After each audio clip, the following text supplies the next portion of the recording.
Okay, let's talk about switch frames and why they're important. So what actually is a switch frame? A switch frame is the amount of frames it takes to transition from one position into another.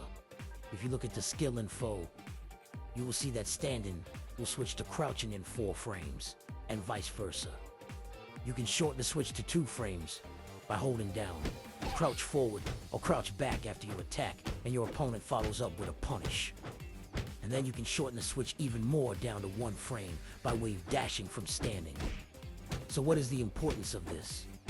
Well, since a crouch takes a full 4 frames, that means at certain advantages you won't be able to avoid highs or throws by crouching because you haven't fully crouched in enough time. So, here's an example.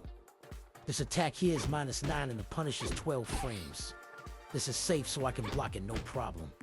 Because after my 9 frames of recovery, there are 2 frames in between before their 12-frame attack lands. But what if I wanted to crouch? If I hold down immediately after, I can access the 2-frame crouch switch window and duck under it. But if I'm a little late with the buffer, I'll miss the window and do a 4-frame crouch instead and get hit before I'm fully crouched. Remember, there's a 2-frame gap before the attack hits, so crouching in 4 frames is too slow.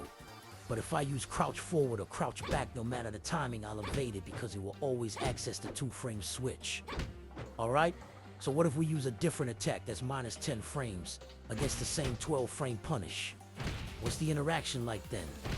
My 10 recovery frames versus their 12 attack frames means there's a 1-frame gap before the attack lands. So if I try to crouch immediately or even if I crouch forward, I'll get hit. And that's because this time, the 2-frame crouch switch is too slow.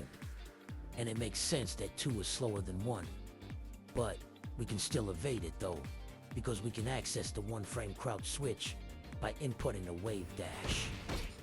So the rule here is, if there's a minimum of 1 or 2 frames between the recovery and before the opposing attack lands, it can be ducked. With throws, the same applies. A -5 attack versus a 7-frame throw is a 1-frame gap. A 4-frame crouch switch is way too slow. A 2-frame switch still not fast enough, so the 1-frame switch by wave dash is the winner. Thank you. That's all I got for this one. Peace.